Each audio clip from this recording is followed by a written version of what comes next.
Salam jemaat yang diberkati Tuhan, selamat pagi. Saya percaya kita semua pagi ini dalam keadaan yang sehat, kuat, dan diberkati.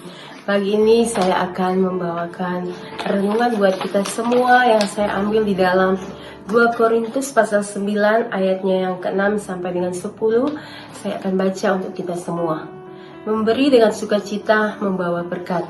Camkanlah ini, orang yang menabur sedikit akan menuai sedikit juga, dan orang yang menabur banyak akan menuai banyak juga. Hendaklah masing-masing memberikan menurut kerelaan hatinya, jangan dengan sedih hati atau karena paksaan. Sebab Allah mengasihi orang yang memberi dengan sukacita, dan Allah sanggup melimpahkan segala kasih karunia kepada kamu, supaya kamu senantiasa berkecukupan di dalam segala sesuatu, dan malah berkelebihan di dalam berbagai kebajikan. Seperti ada tertulis, yang membagi-bagikan, yang memberikan kepada orang miskin, kebenarannya tetap untuk selamanya. Ia yang menyediakan benih bagi penabur dan roti untuk dimakan. Ia juga yang akan menyediakan benih bagi kamu dan melipat gandakannya dan menumbuhkan buah-buah kebenaranmu. Amin. Jemaat yang dikasihi Tuhan, saya memberi judul renungan pagi ini yaitu hidup menjadi berkat. Orang yang menabur banyak, menuai banyak. Kita tidak boleh berhenti menabur. Kalau kita hidup ingin diberkati, Tuhan menyediakan benih untuk kita tabur dan ada roti untuk dimakan. Artinya, ketika Tuhan memberkati kita, ada bagian yang boleh kita makan, tapi ada bagian juga yang harus kita tabur. Kita memberkati orang lain dalam hidup kita. Mungkin kita berpikir bahwa kita mampu memberkati orang karena kita punya, kita berkelebihan. Tetapi di sini semua diberitahukan di dalam Alkitab bahwa kita sanggup memberi karena Allah melimpahkan kasih karunia kepada kita, supaya senantiasa kita berkecukupan dalam segala sesuatu. Malah dikatakan bahwa kita akan berkelebihan segala kebajikan. Tuhanlah yang memberikan kemampuan untuk kita bisa berbuat baik, kita memberi kepada orang, karena Tuhan yang memberikannya kemampuannya bagi kita. Kunci berkat yang tak pernah habis dalam hidup kita, itu saya bagikan pagi ini ada 2. Ada banyak ya, tapi saya akan bagikan 2, yaitu dalam Amsal pasal 28 ayat yang ke-7. Di situ juga dikatakan bahwa janji firman Tuhan kepada kita, yaitu kita tidak akan berkekurangan kalau kita memberi kepada orang miskin.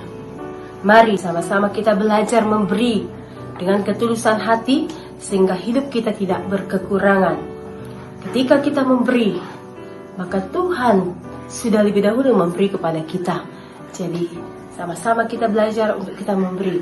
Bukan ketika kita diberkati, ketika kita berkelimpahan baru kita bisa memberi.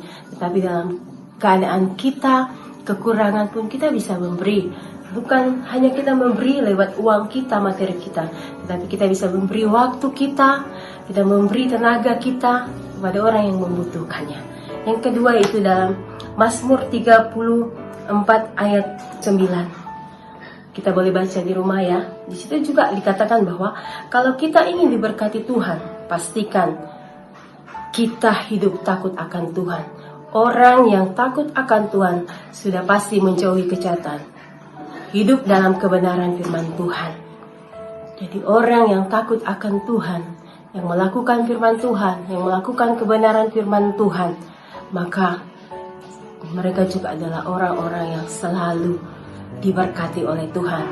Kita belajar untuk kita takut kepada Tuhan, kita taat akan perintahnya, melakukan apa yang menjadi perintah Tuhan dalam kehidupan kita. Saudara yang dikasihi Tuhan, saya mau berbagi sedikit cerita bahwa saya melihat pembelaan Tuhan ketika orang memberi dengan sukacita. Papa ya tanggal 22 nanti akan berulang tahun, genap yang ke-91 tahun. Saya melihat ada banyak berkat yang boleh kami terima anak cucunya ketika dahulu orang tua saya selalu memberi. Dalam kekurangannya pun, dalam kelemahannya pun, dia tetap memberi tanpa dia mengingat untuk dibalas. Tapi Tuhan selalu membela. Dalam keadaan sukar, dalam keadaan sulit, Tuhan tidak membiarkan orang tua saya jatuh sampai tergeletak. Tapi Tuhan memberkati dengan umur yang panjang. Kami bersuka cita tanggal 22 nanti orang tua kami boleh tambahkan 1 tahun usia, genap 91 tahun adalah syukur yang terbesar. Saya belajar dari orang tua saya bagaimana mau takut akan Tuhan, bagaimana kita memberi bukan dari apa yang berkelebihan dari yang saya punya, tetapi dari apa yang saya miliki sedikit pun kita boleh berbagi. Mari sama-sama kita berbagi. Jadi saudara yang saya kasih dalam Tuhan, di masa-masa sulit sekalipun belajarlah untuk memberi. Dimulai dari siapa? Dimulai dari keluarga kita. Kita belajar untuk memberi, dan kita akan memberi juga kepada siapa? Kepada gereja kita, kepada siapapun yang kita jumpai. Ini yang menjadi renungan saya pagi ini. Biar kita semua semakin kuat di dalam Tuhan, kita semakin saling menguatkan, dan kita saling memberi satu dengan yang lain. Seperti apa yang dikatakan dalam 2 Korintus pasal 9 ayat 6 sampai dengan yang ke-10. Biarlah hidup kita semua menjadi berkat bagi sesama kita, bagi gereja kita, bagi kota, bahkan bagi bangsa kita. Ini menjadi renungan saya pagi ini. Saya percaya sepanjang hari ini ada sukacita, ada damai sejahtera melingkupi setiap kita. Setiap apapun yang kita kerjakan, kita usahakan sepanjang hari ini, Tuhan buat berhasil. Selamat pagi, Tuhan Yesus memberkati kita semua. Haleluya, amin.